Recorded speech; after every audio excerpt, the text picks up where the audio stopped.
survivor Amina Isef. The water came like a monster. We lost everything. Footage from the scene showed babies stranded atop furniture, entire homes underwater, and vehicles drifting lifelessly down streets.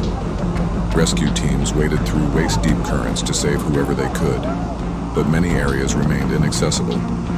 The National Emergency Management Agency, NEMA, rushed to the scene with food, clean water, clothing, and medical kits. Still, the death toll climbs and hundreds remain missing. Economically, the flood is catastrophic. Makwa's role as a regional trade center means the shockwave will ripple through markets far beyond its borders.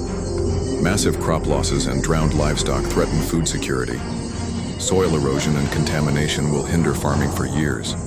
The environmental toll is equally severe.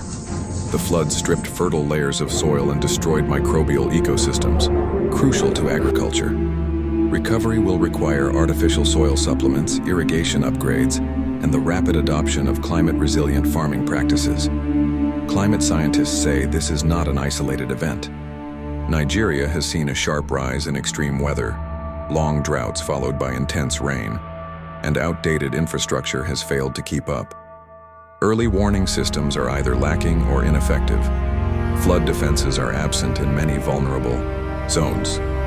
In response, the UN has committed $5 million toward bolstering Nigeria's flood defenses and emergency systems. Nigerian authorities are launching a countrywide inspection of dams and high-risk zones to prevent another disaster. But amid the ruins, human spirit prevails. Volunteers have stepped up. Communities are sharing food, shelter, and support. Aid. Organizations are helping to relocate displaced families, and first responders continue working around the clock. Federal and international officials agree. Infrastructure must be modernized. Climate adaptation must be accelerated. Communities must be equipped with knowledge and tools to survive the new climate reality. Makwa's tragedy is a warning to all. Climate change is not a distant threat. It is here, now, reshaping lives and futures. Nigeria must act decisively to protect its people, or this disaster will not be the last.